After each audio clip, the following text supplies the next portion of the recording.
लोकांना आवडेल असं असावं. आणि आता कलियुगामध्ये राज्याच्या राजकारणात स्वतःच्या वैयक्तिक स्वार्थात परवडलेल्या लोकांना काय हवंय त्याच्यापेक्षा लोकांच्या हिताचं काय आहे याच्याकडे हिंदी काम करणाऱ्या नेतृत्वाची आपल्या पुढच्या पिढीला गरज आहे. पिढी घडवणाऱ्या नेतृत्वाची गरज आहे. पिढी घडवणाऱ्या नेतृत्वाची गरज आहे. समाजाला पुढे नेणाऱ्या समाजाला उच्च शिखरावर नेणाऱ्यांची गरज आहे. अधोगतीकडे नेणाऱ्यांची गरज आहे. समाजाला जातीपातीच्या भिंती उभारून विचारांच्या बसा देणाऱ्या पिढीची गरज आहे. त्या पिढीचं एक मोठं काम करत राहील. उद्या मंडळाच्या तुमच्या आशीर्वादाने मला विजय निश्चित मिळेल असं होतं.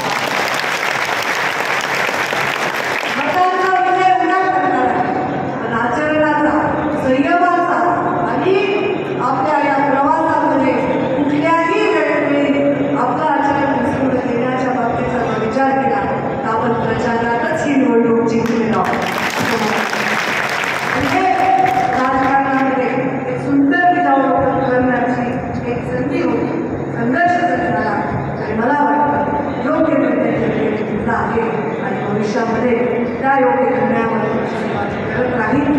मुंडे साहेबांच्या विचारांनी आपण 10 वर्ष सेवा दिवस म्हणून आपण हा दिवस मानतो.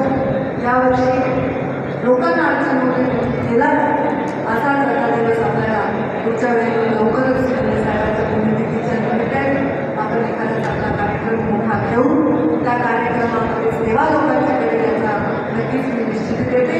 आणि मुंडे साहेबांच्या पुण्यतिथीच्या निमित्ताने कीर्तन असतं, भोजन असतं, हे सर्व एक मोठा कार्यक्रम घेऊन एक आचारसंहितेचा विषय होता.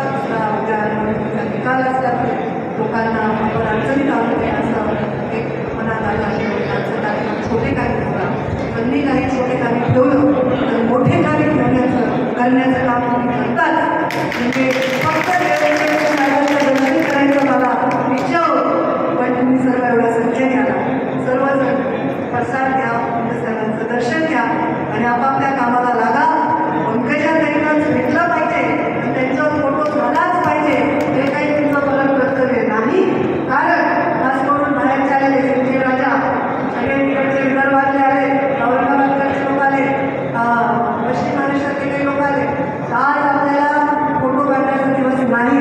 ते आमच्या डोळ्यावर आमचे नाना सुद्धा आले, नागपूरकडचे पण लोक आले आणि आमच्या तुमकाबाईचे काही लोक सगळीकडचे लोक आलेले आहेत. परंतु माझ्यावर कुठे इथे भेट झाली. आता आपल्या कामाला लागा, मला बीडला जायचं कारण उद्याच्या मीटिंग संदर्भामध्ये काही मार्गदर्शन. तर आपण इथेच सगळे मला आशीर्वाद द्या उद्यासाठी. तुमच्या एवढ्या लोकांनी मला मेसेज करायला नाही आम्ही नवसमध्ये तुम्हाला इथे घेऊन जाणार, आम्ही तुम्हाला एवढी विनंती करते नवस बोला आणि तुम्हीच फिरा. काहीला घेऊन जाणार हा कसला नवस आहे? मी नवस फिरत होतो ना 5 वर्ष. तुम्ही तुमचे नवस फिरा, मला तुमचे रूल फेडण्याची संधी द्या, तुमच्या कर्तव्य पूर्ण करण्याची संधी द्या. एवढंच मी तुम्हाला सगळ्यांना विनंती करते. हा मोठा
संघर्ष वाट्याला आला असा प्रश्न मीडियाने विचारला. पण संघर्षाशिवाय आपल्या जीवनाला उजाळी येत नसते. संघर्षाशिवाय माणूस लक्षात राहत नसतो. मुंडे साहेब लक्षात राहिले ते त्यांच्या सत्तेमुळे ना, त्यांच्या संघर्षामुळे. ते लक्षात राहिले ते त्यांच्या पदामुळे ना, त्यांच्या प्रवासामुळे लक्षात राहिले. तेच वचन मुंडे साहेबांच्या समाधीसमोर मी तुम्हाला सर्वांना परत देतो की माझ्या जीवनात मी कधी थकणार झुकणार नाही, असं झुकणार वंचिताचा वाढ आणि माझी बनण्याचा वारसा जो आहे तो वारसा मी कधी खाली ठेवणार. मी उठणार नाही, वाढणार नाही. मुंडे साहेबांनी दिलेला तुमच्या सगळ्यांच्या केलेला वारसा मी कधी टाकणार नाही. हे वचन देतो. एबीपी माझा, उघडा डोळे बघा नीट.